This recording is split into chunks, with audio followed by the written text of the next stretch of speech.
How are you, good people? Welcome back to Film Findings.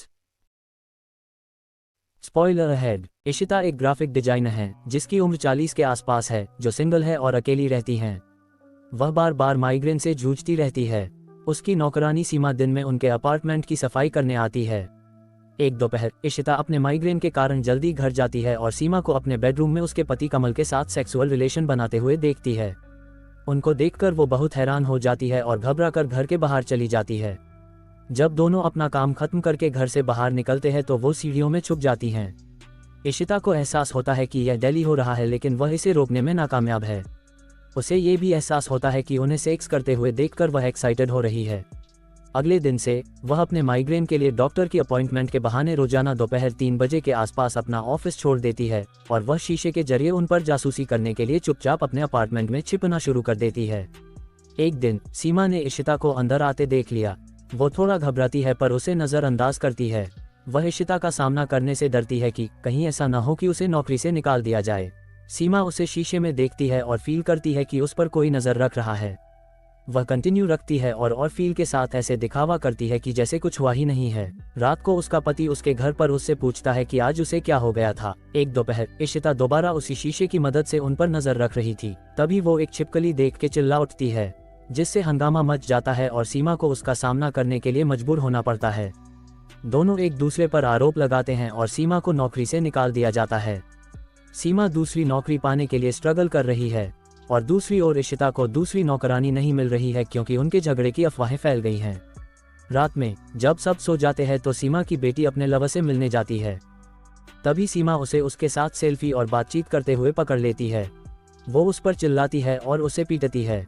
कमल पहले तो देर रात सबके सामने उसकी बेटी की इस छोटी सी बात के लिए उस पर चिल्लाने और पीटने के लिए सीमा से नाराज हो जाता है। नाराजगी बाद में इस लड़ाई में बदल जाती है कि सीमा को पता होता है कि इशिता उनको चुपके देखा करती थी और ये बात उसने कमल से छुपाए। उसने ऐसा जानबूझकर किया होता है क्योंकि इशिता का उनको देखना सीमा को और मजा देता था, जिसकी वजह से कमल उसे गली में ही सबके सामने किस करता है और सीमा भी उसका साथ देती है। कुछ हफ्ते बाद इशिता और सीमा सब्जी की रेडी पर सामान खरीदते समय एक दूसरे से टकरा जाती हैं। वे दूसरे का हालचाल पूछते हैं। इशिता कन्फेस करती है कि वो उन्हें चुपके देखा करती थी, जिसमें सीमा भी बोलती है कि उसे ये बात पता थी।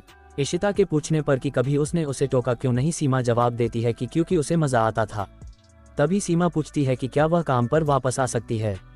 इशिता सहमत हो जाती है और अपने अपार्टमेंट की चाबियां उसे दे देती है।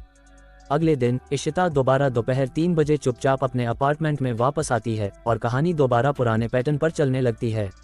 कहानी की शुरुआत विजय नाम के आदमी से होती है, जो कार ड्राइव करके अपनी गर्लफ्रेंड से मिलने जा रहा होता है और उससे वीडियो कॉल में बात भी कर रहा होता है।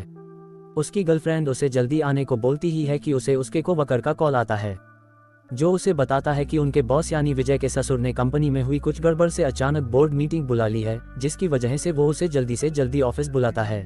वो सीधा अपनी बीवी को कॉल मिलाता है और उसे उसके पिता को समझाने को बोलता है।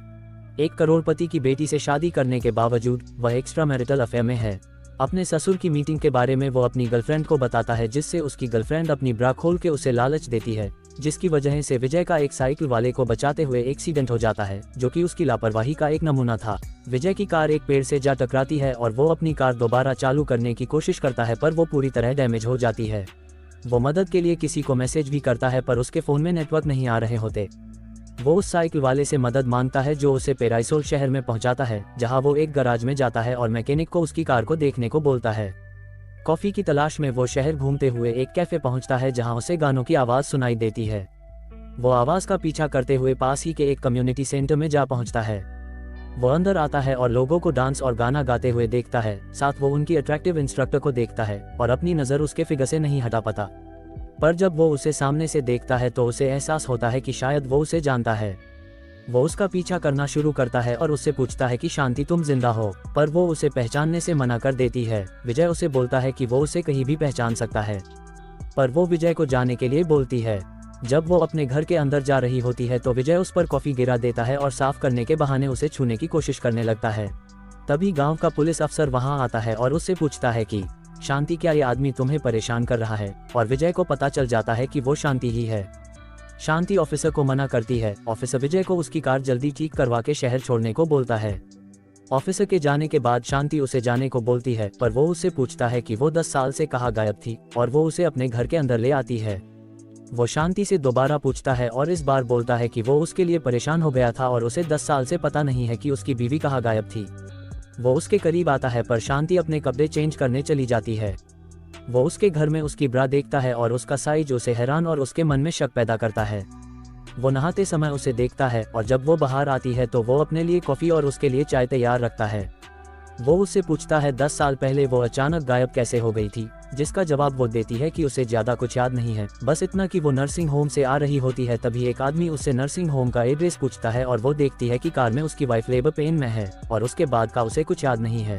विजय उससे पूछता है कि वो वापस कभी घर क्यों नहीं आई, तो शांति बोलती है कि उसे डर था कि कोई उसे वहां मारना चाहता है।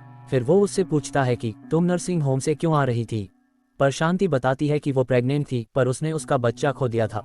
उसको संभालते हुए विजय उसे किस करता है और आगे बढ़ने की कोशिश करता है, जिसके लिए शांति उसे मना करती है। विजय बोलता है कि वो उसे मना क्यों कर रही है, वो उसकी बीवी है। जिसे सुन के शांति उससे पूछती है कि क्या तुमने शादी नहीं की, जिससे वो चुप रहता है, पर आखिरकार वो बताता है उसने अनु से शादी की है।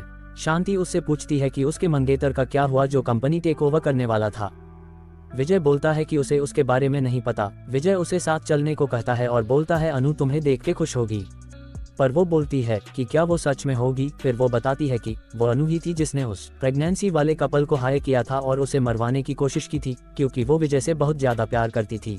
वो बताती है जब उन्होंने घर पर पार्टी रखी थी उस दिन शांति ने टेस्ट किट से अपनी प्रेगनेंसी टेस्ट की थी और उसका रिजल्ट पॉजिटिव आया था। उसने वो किट टॉयलेट में छोड़ दिया और बाहर चली गई थी। थोड़ी देर बाद जब वो किट लेने आती है तो देखती है अनु टॉयलेट से निकल रही है और किट का फेस नीचे की तरफ है। वो विजय को बताती है जब वो बाहर निकली थी तो उसने उसका फेस ऊपर की तरफ रखा था। वो विजय को बार बार जाने को बोलती है, पर विजय उससे पूछता है क्या उसे उस कपल की शक्ल याद है, तो शांति हाँ बोलती है। विजय बोलता है कि हम सच का पता लगा सकते हैं और अनु को सजा दिलवा के दोनों साथ रह सकते हैं। ये बोल के वो उसे किस करता है और दोनों इंटीमेट होने लगते हैं। एक हैवी सेशन के बाद दोनों एक बेड पर लेटे होते हैं और वो बोलती है कि लास्ट टाइम वो प्रेग्नेंट हो गई थी, जिसमें वो बोलता है कि ऐसा नहीं होगा, यकीन न हो तो अपने रेड ब्लू टेस्ट किट से टेस्ट कर लेना। शांति उससे पूछती है कि उसे कैसे पता कि किट की कंपनी का नाम रेड ब्लू है, क्या अनु ने तुम्हें बताया, तो वो बोलता है नहीं और उसके मुंह को पिलो से दबा देता है और कबूल करता है कि उसने उस कपल को भेजा था और उनसे एक काम ढंग से नहीं हुआ और उसे मार डालता है। शांति की हत्या करने के बाद विजय उसके घर से भाग जाता है और अपनी कार के पास पहुंचता है। वहां वो देखता है कि उसका बेजान शरीर कार से निकाला जा रहा है। उसके सामने एक चौंकाने वाली घटना होती है जब उसे पता चलता है कि वह एक जगह में फंस चुका है जहां उसका सामना केवल मरे हुए लोगों से हुआ था और शांति उनमें से एक थी, जिसे देख के वो हैरान और डर जाता है।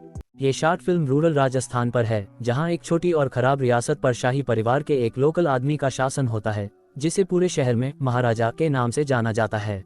वह एक पटवारी और कानून बनाने वाले के समान अधिकार रखता है। अपनी पोजीशन के बावजूद महाराजा में बहुत सी बुराइयां है। वह एक कुख्यात शराबी और सीरियल रेपिस्ट है। दुर्भाग्य से उसके इस शासन को किसी ने भी चुनौती नहीं दी, क्योंकि शहर में किसी के पास उसके अत्याचारी तरीकों को रोकने की शक्ति नहीं है, यहाँ तक कि उसकी पत्नी और बेटे के पास भी नहीं। पुरुष के नेचर में गहराई तक जमी हुई पितृसत्ता तब दिखती है जब वह बिना रिजल्ट की परवाह करे अपनी पत्नी को बार बार सेक्सुअल हरेस करते हैं। उसका ये खुद से बनाया हुआ चरित्र उससे अलग नहीं हो सकता है, जिससे उसके लिए अपने द्वारा बनाए गए अधिकार और शक्ति से बचना दूसरों के लिए चैलेंजिंग हो जाता है। उसके चारों ओर भय का यह माहौल शहर के निवासियों, विशेष रूप से महिलाओं को उसके सामने आने या यहाँ तक कि उसके पास से गुजरने से उन्हें डराती है, ये जानते हुए कि यह उसके गुस्से को भड़का सकता है। देवयानी, जो कभी एक लोकल कोठे में वेश्या थी, उस आदमी से शादी कर लेती है। देवयानी ने भोलेपन से महाराजा पर विश्वास किया और उसने उसे राजसी जीवन जीने का वादा किया। हालांकि उसे जल्द ही कड़वी सच्चाई का पता चला। वह और कुछ नहीं बल्कि एक धोखेबाज राक्षस था, जिसके अपने बेटे के साथ साथ सभी के लिए बुरे इरादे थे। ये सब चीजें यह आधार बनाती है कि वो आदमी गंभीर परिणाम भुगतने का हकदार है। दर्शक के रूप में हम इस स्टोरी से अंदाजा लगा सकते हैं कि देवयानी फंसी हुई है और शक्तिहीन है। वह इस आदमी के चंगुल से और उसके द्वारा उस पर थोपे गए अत्याचारी जीवन से बचने का रास्ता ढूंढ रही है। अपने और अपने बेटे के लिए बेहतर जीवन सिक्योर करने की आशा के साथ देवयानी इंग्लैंड में शिफ्ट होने का प्लान बनाती है। यह आइडिया जरूरी है क्योंकि एक बार जब उसका बच्चा अपनी स्टडी पूरी कर लेता है तो वह जॉब पा सकता है और अपने टॉक्सिक पिता से दूरी बना सकता है और उसे अपनी मां को उस आदमी से दूर ले जाने का मौका मिल सकता है। हालांकि फिल्म स्पष्ट रूप से यह नहीं बताती है कि देवयानी अंकुर की असली मां है या सौतेली मां। देवयानी रेखा नाम की एक जवान लड़की को नौकरानी के रूप में काम पर रखती है, जो शाही घर, कपड़े और उस जीवन से अट्रैक्टिव हो जाती है जिसके बारे में वह सिर्फ सोच सकती है और ये सभी जीते हैं।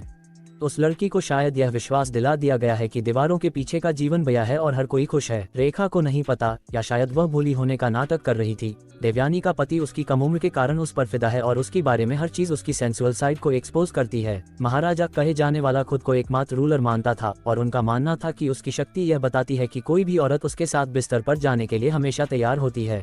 एक दिन देवयानी रेखा और उसके पति को कुछ करते हुए सुनती है, जिससे उसके चेहरे पर मुस्कान आ जाती है। शुरू में ये लगा कि उसे अपने पति का किसी दूसरी महिला के साथ सोना पसंद था, लेकिन ये पता चला कि रेखा उसके कोठे की लड़कियों में से एक थी, जिसके बारे में उसे बताया गया था कि वह एक खतरनाक सेक्सुअल बीमारी से इन्फेक्ट थी जो उसे उसके किसी ग्राहकों में से एक से मिली थी।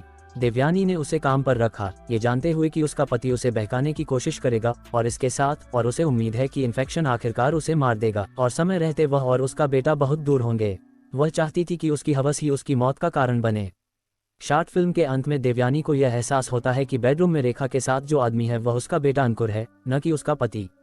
शॉर्ट मूवी में ये कभी नहीं दिखाया गया था कि क्या रेखा और अंकुर एक दूसरे में इंटरेस्ट रखते थे, और यही कारण है कि इस मोड़ को जोड़ने का कोई मतलब नहीं था। वह और रेखा कुछ समय के लिए इसलिए साथ थे क्योंकि वह अपने पिता से पहले उसके साथ बिस्तर पर जाना चाहता था। देवयानी चाहती थी कि उसका बेटा खुश रहे और दूर चला जाए, और अब चीजों को देखकर यह संभव नहीं होगा क्योंकि उसका बेटा इस बीमारी से मर सकता है। वह फिर से अपने दुर्व्यवहारी पति की दया पर निर्भर होगी। शायद उसकी किस्मत में कभी भी खुश रहना नहीं लिखा था, लेकिन उस हवेली में जीना और मरना बेहद दुख का जीवन है। Thanks for watching. To support our channel, please hit the subscribe button and help make our videos go viral by liking and sharing them. We also encourage you to provide your feedback in the comment section.